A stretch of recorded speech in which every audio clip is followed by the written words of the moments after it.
If you are experiencing foundation issues, get a free estimate from Ox Foundations.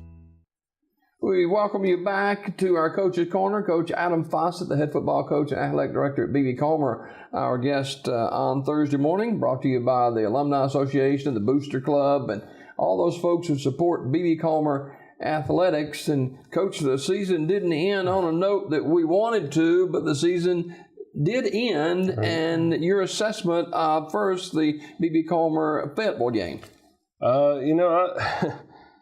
Obviously, it didn't end how we wanted it to end. It started out as a back and forth game, and then we traded some first downs, traded punts, and then some quirky things happened like this on an extra point turns into 2 points and things like that. So it was one of those things where. Another fluke play. That was. I've seen a lot of crazy things happen this year. That is one of them that is just absolutely crazy. So we had a chance before the half to score. Had a chance late in the third quarter to score. So we had our chances, had our opportunities. And talking with Coach Limbaugh after the game, I thought those guys prepared very well for us.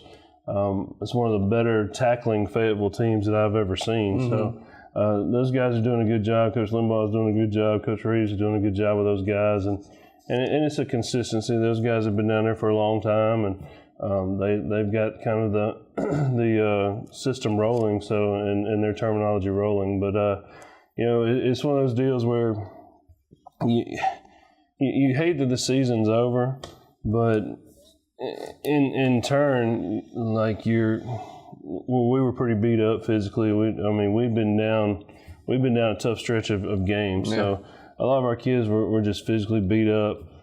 So I think that if there was a game the following week, we would still be beat up. So this is a good healing time for us. Good time to get into that off-season mode for my younger guys.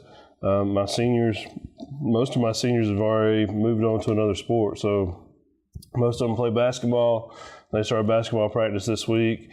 The ones that don't play basketball, the rest of them play baseball. So they're getting ready for baseball and all that good stuff. So, but the season overall, it's. And I told the kids after the game, if there's anybody that gives them a hard time about it or anything, hey, tell them to come talk to me, because nobody knows what those kids go through in a week. Nobody knows all the things, all the practices and the time spent, and just what it takes to be a student athlete now. So, and those kids have been, they've had a tough road even before this season. So to be able to come in and be able to work from March until now, you may say, well, 2-8's not a very good indicator of what's been done. Well, you take 2-8 out the window and come in the hallways and see the kids. You come in and in the weight room and see the kids and see how the work ethic has changed and see how the attitude has changed. And they're, we just have high expectations. Yeah. One thing, I was watching an interview with the head coach at Weaver, which you guys played a couple of weeks ago, and Weaver is a number 4 seed. You got Piedmont, Randolph County, and Sacs, and Weaver. All playoff season teams, all on your schedule this year. Right, yeah. And all 4 of those teams, and we've discussed it before, Friday night, it would not surprise me at all if all 4 of those teams win. It wouldn't surprise me, and the teams that we play Sacs early in the season, and they're fully loaded, they're fully healthy, and we're still getting used to each other. So.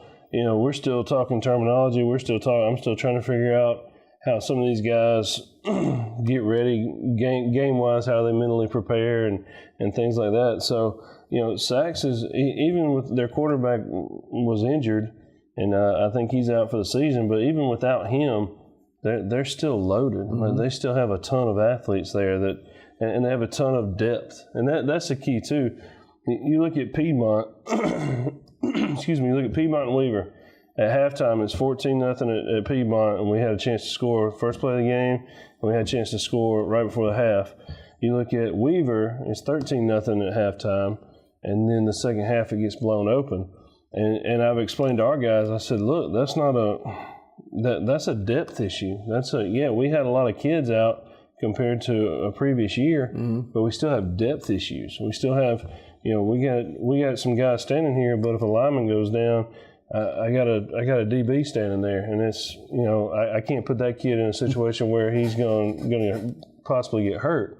So, that's been the message related to the young guys. And we've already had young guys. The younger guys are already sending us names of kids. This kid needs to play. This kid needs to play. So we've told them. I told them Monday in our off-season meeting, I'm not going to have a meeting and say, all right, if you want to play football, come out. It's up to you guys to bring those kids to us. So we're telling you now, you're going to be part of the program next year. You know what we need. You know this, that, and the other. You go bring those kids to us. You bring them to workouts after school on Tuesday. You bring them to the gym and say, hey, coach, this kid wants to play. This is, and then I'll do my spiel. But they've got to sell their own program, and they're doing a good job of that. Well, certainly the regular season is over. B.B. Comer finished 2-8. I was sitting here thinking, 3 of those aforementioned 4 teams that we talked about at one point during the season was ranked number 1 in the state. And so I'm like you. I would not be surprised if all 4 won. Right. I wouldn't really want to be the team that played Weaver. No. so the process continues at B.B. Comer. This is first year under your leadership, and bigger and better things are on the horizon, and the numbers of kids is just phenomenal from one year to the next, how it's changed. Yes, yeah. Participation's up across the board, too. And, we were able to field 3 volleyball teams this year. So we had junior high, JV, and a varsity. And we have a ton of female athletes. So those females have to be involved and do the things that and they weight lift and stuff like that, too. Yeah. It's, we're an equal opportunity type group. We make sure everybody gets the opportunity to work out, make sure everybody gets the opportunity to be in the weight room, opportunity to run on the fields and things like that. So, big picture is that at the end of the day, it's about the kids, whether they're football players or volleyball players or whatever other sport. It's about them. And, I can go to bed every night knowing that, and sleep well every night knowing that myself and my staff are working diligently for the betterment of the kids. We're the kids' interest is where our heart is. And that's as a parent myself, that's the only thing you can ask for. Is 2-8 fun? No, 2-8's not fun. Is there things that you look back on and say, hey, I probably could have done this different or that different or whatever else. But you look at our schedule and look at how the games played out. There's not a lot of games out there where you say, well, if I would have done this different, we would have had a different result. So a lot of it was just attrition. A lot of it was, you get into week 6 and you got to put an 8th grader at center, and that 8th grader did a good job. But at the end of the day, you still have an 8th grader at center against the number 3 ranked team in the state. So, lack of experience plays a big role in that. But, we move forward. We can sit here and whine and complain about it and, this is terrible, but that's not going to do us any good. It's not going to do the kids any good. So, I'm a very resilient, person. So I want to forge ahead and move on. And, we start off-season workouts for football on Tuesday. We've already started basketball practices and things like that. So there's a lot going on, and we're going to keep on keeping on. Coach Adam Fossett, the head football coach and athletic director at B.B. Comer, our guest this morning, the final Coach's Corner of the Year with Coach Fossett. But we look forward to the season next year. A lot of great things happening at B.B. Comer, and I don't know if the schedule remains the same next year as it does this year, but if it does, that's a barometer of where you're wanting to get to in your second year. Yes, most definitely. And, the schedule doesn't change. The homes are away and the aways are home. But other than that, it's the same schedule in the same order. And that is that is where we want to be.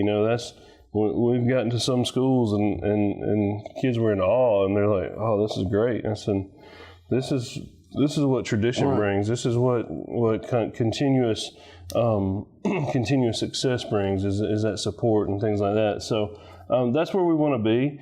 We are going to be young again next year. I know that's kind of weird to say, but we're going to be young again next year because we don't have a large junior class. Our junior class is a small group, but we do have a larger ninth grade class. It's coming. And coming. So, but that ninth grade group and that junior group, they're very hungry.